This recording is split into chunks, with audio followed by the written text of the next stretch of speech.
The mist hung low over the cemetery that morning, wrapping around headstones like ghostly fingers. John watched from beside his shovel as a young mother guided her son's small hand to place flowers on a grave. 20 years as a gravedigger had taught him to fade into the background of others' grief. He remembered when no one visited his handiwork, when graves went unthanked. But today, this simple act of teaching gratitude to the dead stirred something long buried within him. The boy looked up, catching John's gaze across the distance. Those eyes somehow familiar. Don't forget to subscribe to hear what secrets lie beneath John's weathered hands. The morning dew clung to John's worn boots as he leaned against his shovel. 20 years of digging graves had etched deep lines into his face, matching the calluses on his hands. The cemetery had become more home to him than the empty apartment where he returned each night. Here, among the dead, John found peace that eluded him among the living. His profession made people uncomfortable. They averted their eyes when he passed in town, as if death might be contagious. John had grown accustomed to the sideways glances, the hushed whispers. The gravedigger, the man who spoke more to the deceased than the living. What they didn't know was the weight he carried beneath his stoic exterior. 15 years ago, John had buried his own child, a daughter taken by illness before her 5th birthday. Her tiny coffin had been the hardest hole he'd ever dug, each shovelful of dirt feeling like a mountain. Worse still was the knowledge that in his grief-stricken alcoholic haze during her final months, he'd been absent when she needed him most. His wife had left soon after. John stayed, taking the job at the cemetery as a form of penance. Each grave he prepared became an act of atonement, a service he could provide for others that he'd failed to honor for his own family.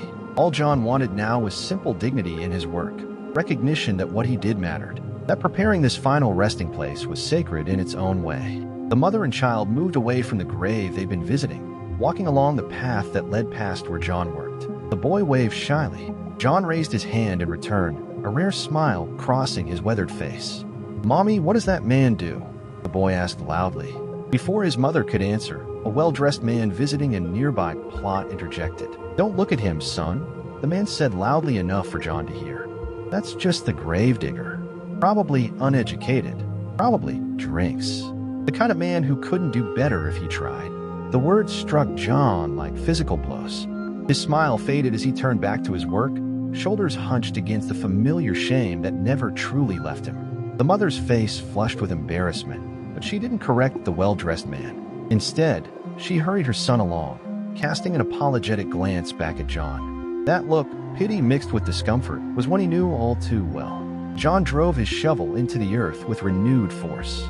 Each thrust into the soil helped bury the sting of the stranger's words. He'd learned long ago that people saw the dirt beneath his fingernails before they saw the man.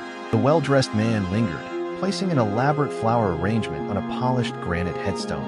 John recognized the monument, one of the most expensive in the cemetery, installed just last month. The man pulled out his phone, speaking loudly enough for his voice to carry across the morning air.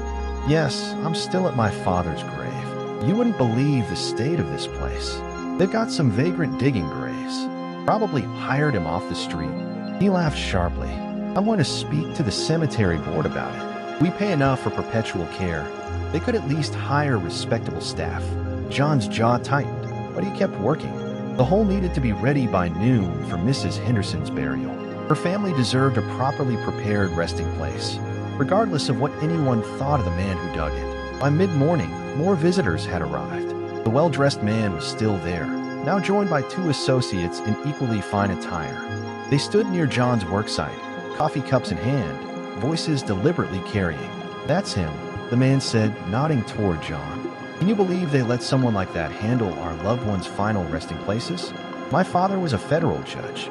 He deserves better than this." "Disgraceful," one of his companions agreed. "Look at him, probably hasn't bathed in days." John wiped sweat from his brow, leaving a streak of dirt across his forehead. He'd been up since 4 a.m. preparing the grounds for today's service. His clothes were soiled from honest work, not neglect. The third man approached, standing at the edge of the grave John was digging. "Excuse me," he said, voice dripping with false politeness. "Do you even know how deep that's supposed to be? There are regulations, you know." John didn't look up. 6 feet. "Been digging them that way for 20 years, sir." "Well, it looks shallow to me. I'm an attorney like my colleagues here. Judge Harmon's son is concerned about the quality of care his father's receiving. The well-dressed man joined them. "We're considering a formal complaint about the standards here. Perhaps you could tell us your qualifications for this position? Any formal training in mortuary science?" The third humiliation came when the cemetery director arrived for Mrs. Henderson's service. The men immediately approached him, speaking in hushed but insistent tones while pointing toward John. The director nodded repeatedly, his expression growing more concerned. When the group dispersed, the director walked over to John, who was now smoothing the edges of the completed grave. "John, these gentlemen have raised some concerns. Perhaps you could take the rest of the day off? I'll have Miguel finish the preparations." John stood slowly, his back aching from the morning's labor. "The grave is finished, sir. Everything's ready for Mrs. Henderson." Nevertheless, the director said, not meeting his eyes. As John gathered his tools, he pulled a small notebook from his pocket and made a careful notation. What none of them knew, not the well-dressed men, not even the director, was that John held a master's degree in landscape architecture, specializing in memorial gardens. Each grave he dug was meticulously documented in his notebooks. Precise measurements, soil conditions, drainage considerations, part of a comprehensive study he'd been conducting for 2 decades on sustainable cemetery design. The notebooks, filled with elegant sketches and detailed observations, sat in his apartment alongside the half-finished manuscript that might someday change how the world viewed its final resting places, if anyone would listen to a gravedigger. From the cemetery office window, the board chairman observed the exchange. He tapped his fountain pen against a worn copy of John's manuscript that had arrived anonymously on his desk last week. "Interesting," he murmured, reaching for the phone. The morning after the confrontation, John arrived at the cemetery earlier than usual. The sky was still dark, stars fading as he unlocked the maintenance shed. Inside, he retrieved not his shovel, but a leather portfolio case he'd hidden behind stacks of landscaping supplies. The case contained detailed architectural drawings, soil analysis reports, and photographs documenting his work over 2 decades. Today would be different. After years of silent observation and meticulous documentation, John had reached his limit. He spread his materials across the workbench and selected several key documents, including photographs of Judge Harmon's burial plot, which he had prepared with particular care last week. The soil in that section of the cemetery was prone to settling, something John had noted in his records years ago. He had implemented special reinforcement techniques that weren't standard practice but were based on his research. As the sun began to rise, John heard the crunch of tires on gravel. Through the small window, he spotted the cemetery director's car pulling in unusually early. John gathered his materials and stepped outside. "Morning, sir," John called, approaching with confidence that seemed to surprise the director. "John, I didn't expect you today after yesterday's situation. I thought we should discuss something important regarding Judge Harmon's interment," John replied, his voice steady. "May I show you something in your office?" The director hesitated but nodded. Once inside, John carefully laid out his documents on the desk. "These are the soil composition analyses for Section E, where Judge Harmon is buried," John explained, pointing to detailed charts. "This area has a high clay content that causes significant settling during seasonal changes. Standard preparation would have resulted in noticeable sinking within 2 years." The director leaned forward, examining the professional quality documentation with growing confusion. "I implemented a modified French drain system beneath the vault and reinforced the surrounding soil structure," John continued, revealing architectural drawings that looked remarkably professional. "These techniques are experimental, but based on research I've been conducting for my master's thesis in landscape architecture at State University." "Your thesis?" The director's eyes widened. "Yes. I've been documenting every grave I've prepared for the past 20 years as part of a comprehensive study on sustainable cemetery design and long-term ground stability." John opened his notebook, revealing pages of precise measurements, calculations, and elegant sketches.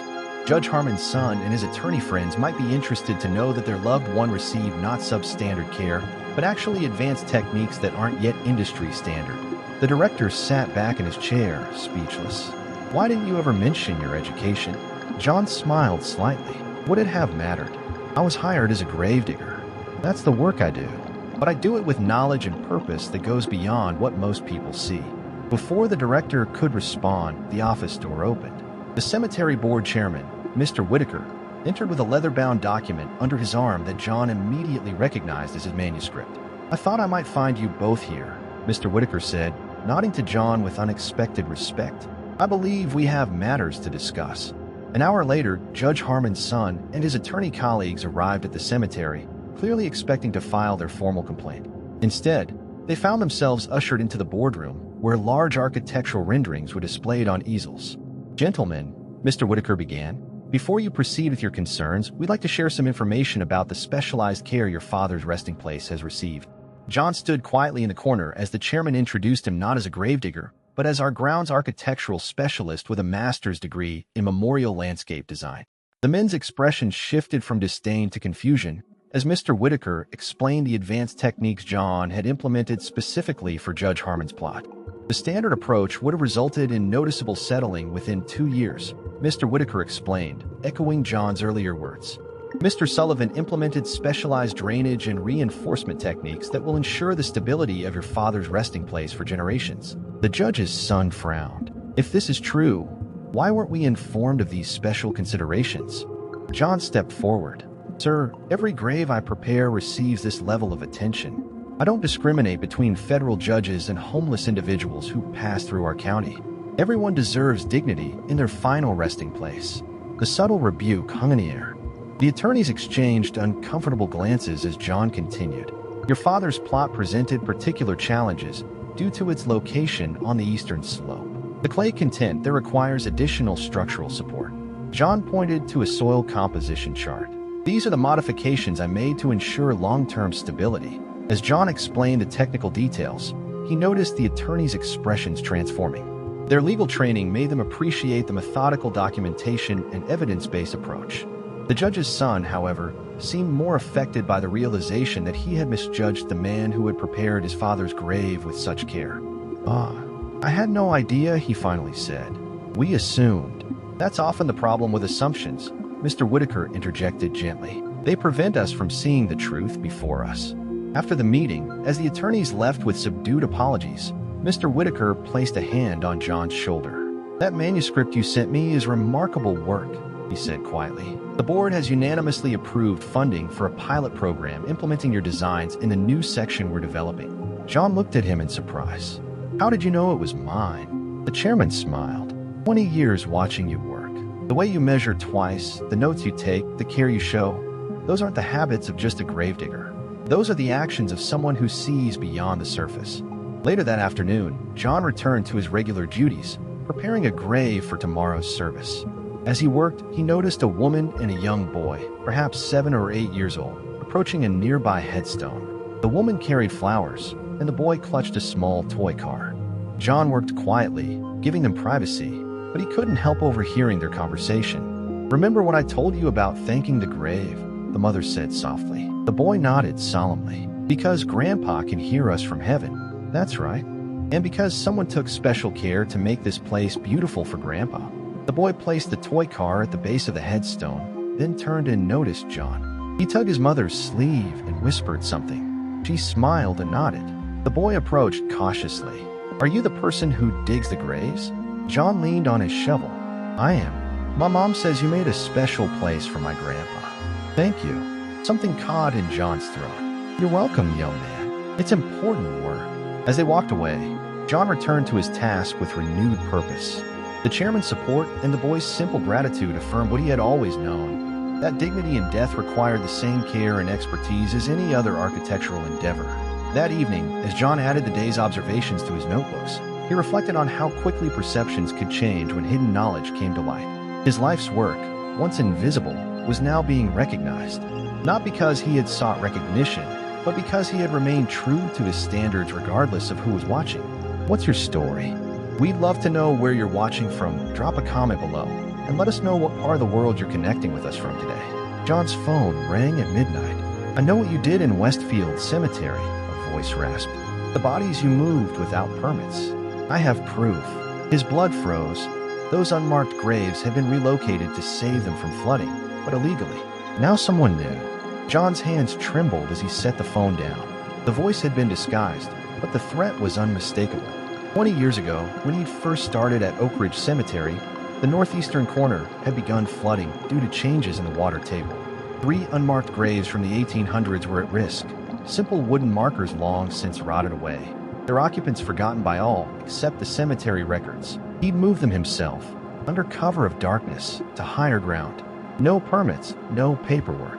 Just a young gravedigger who couldn't bear the thought of those remains being disturbed by rising waters. He documented their new locations meticulously in his private notebooks, ensuring they wouldn't be lost again. Now someone knew, and they were using it against him. The next morning, John arrived at the cemetery office earlier than usual. He needed to speak with Mr. Whitaker before anyone else arrived. The chairman's car was already in the parking lot, a stroke of luck. Blackmail? Mr. Whitaker's bushy eyebrows shot up when John finished explaining. Over graves you moved to protect them? It was still illegal, John said quietly. I should have gone through proper channels and waited 6 months for approvals while those remains washed away. Mr. Whitaker shook his head. No, you did the right thing. But this is serious. Who would even know about this after all these years? John had been pondering that same question all night. There's only one person who might have seen me, Harold Mercer. He was the night security guard back then. He retired about 10 years ago. Mercer? Mr. Whitaker frowned. Wasn't he the one who opposed your promotion to grounds manager? Yes. He thought I was too young, too inexperienced. John hesitated. But blackmail seems extreme, even for him. People do extreme things when they're desperate. Mr. Whitaker leaned back in his chair. What exactly did the caller want? They didn't say. Just that they had proof and would call back. The chairman's face hardened. We need to get ahead of this. I have a friend at the Historical Society who might help us retroactively authorize those relocations. But we'll need your notebooks, the documentation proving why it was necessary. John nodded. They're at my cottage. I'll get them right away. As he walked across the cemetery grounds toward his small caretaker's cottage, John noticed a familiar figure standing near the maintenance shed, Marcus Jenkins, the cemetery's newest employee. Something about the way Marcus quickly looked away made John uneasy. Inside his cottage, John went straight to the bookshelf where he kept his notebooks. The volume from 20 years ago was missing. His heart sank. Someone had been in his home. The blackmailer already had his proof. When his phone rang that afternoon, John was prepared. He answered calmly, I'm listening. Bring $50,000 to the old mausoleum at midnight, the disguised voice demanded. Cash only, or your career and reputation are finished. I don't have that kind of money, John replied truthfully. Then I suggest you find it. You have 12 hours. After the call ended, John met with Mr. Whitaker again. They formulated a plan, risky but necessary. Are you sure about this? The chairman asked. We could involve the police and risk public exposure. The cemetery's reputation would suffer, not just mine. John shook his head. No, we need to handle this ourselves. That night, John approached the old mausoleum carrying a canvas bag. The structure stood in the oldest section of the cemetery, its marble facade gleaming ghostly white in the moonlight. The perfect setting for blackmail. He entered cautiously. A flashlight beam hit his face, momentarily blinding him. You brought the money? The voice was no longer disguised. I brought something better, Marcus, John replied, recognizing the young groundskeeper's voice. I brought the truth. The flashlight lowered slightly. How did you know it was me? I didn't until now. But I suspected someone who had access to my cottage and knew about my notebooks. John took a step forward. What I don't understand is why. You've only worked here 6 months. Marcus laughed bitterly. My grandfather was Harold Mercer. He told me stories about you, the golden boy who could do no wrong. He watched you that night, moving those graves, kept the secret all these years, waiting for the right moment. And now he's using you to get his revenge?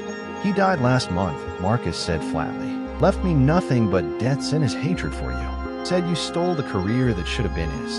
John set down his bag.